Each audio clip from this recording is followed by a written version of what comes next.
The NASCAR Sprint Cup Series was back in action under the lights on Thursday night, and this time the outcome would determine the starting lineup for the Daytona 500.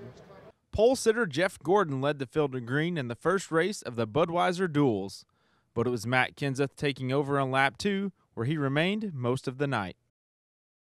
The first caution came out on lap 17 as Casey Mears lost an engine due to a hole in the oil pan.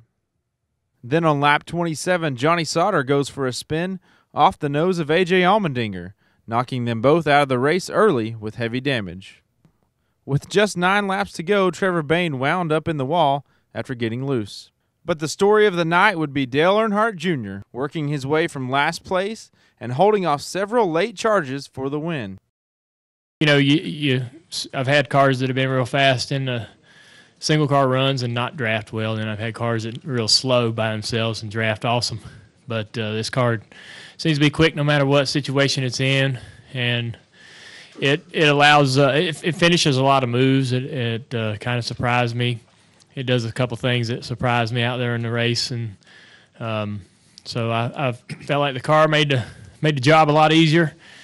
Greg and those guys should be real proud of the effort and the work they've done in the off season to bring such a good race car here. Despite the Speed Week struggles, several drivers were able to lock themselves into the Daytona 500, including J.J. Yaley, Michael Annett, Cole Witt, Landon Castle, and notable rookie Ty Dillon making his first Daytona 500. It means so much. I've been coming here since I was born with my family and watching my grandfather's cars race, and I've always wanted to be a part of this. I love NASCAR, and I love our sport for the passion that it takes and the history and everything that's made it. I just always wanted to be a part of the highest level and racing in the biggest races. And tonight I was able to accomplish a goal that I've wanted to accomplish for a long time, and getting in the Daytona 500. The last couple of days, my wife can probably attest to it, I've been pretty stressed and nervous. This just means so much to me, and I love our sport, and I love the people that have come and won championships and won races, and I want to be a part of that one day, and this is a start. Up next was duel number 2, where Jimmy Johnson would start out front before Kyle Busch would quickly jump to the lead with the help of teammate Carl Edwards. The red flag came out on lap 37 after a 4-car crash was sparked when Jeb Burton made contact with Sam Hornish Jr., turning Alex Bowman and collecting Austin Dillon.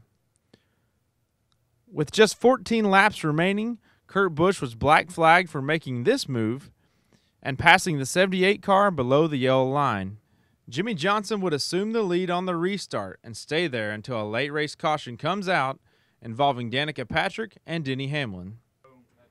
From there, Patrick would have to race her way into the 500 on the season's first green-white checkered finish. Jimmy Johnson brings home the win, and with the help of teammate Kurt Busch, Patrick makes her way through the pack and into the Daytona 500. Patrick and Hamlin would discuss the contact post-race. I'm all about learning. I'm all about doing the right thing, but, you know, he said he needs to run close to move forward. Well, you're turning me, and it happened in practice too. When he cut across my rear bumper, it pulls the back end around, and that's why it looked like I tracked down, but I was just going down the straightaway. And so here we are in the race, and I'm seeing him in my mirror, and he's so tucked up underneath me, so close, and I get being close, but he's then going to my left rear, and it just gets it light. I got close to her, and her car got loose again, so it's like I just try to explain that, you know, Danica, I can't just say, oh, it's you, so I got to stay away 2 feet because your car's loose. Like, we're trying to move forward, and you know, what are we racing for? 8th in a twin race? It's not much, but like, what's the? You know, I guess I just have to give more room because, you know, once I get close enough to her, her car just gets out of control. While Johnson is happy with the win, he's mainly focused on Sunday. These cold conditions maybe will lull us all into thinking our cars are driving great.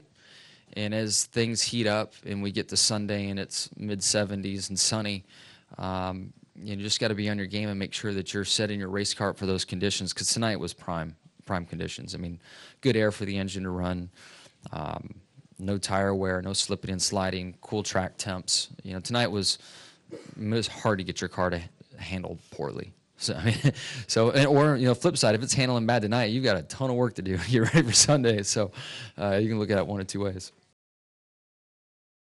Up next for the NASCAR Sprint Cup Series, the 57th running of the Daytona 500. From Daytona Beach, Florida, I'm Nick Duncan.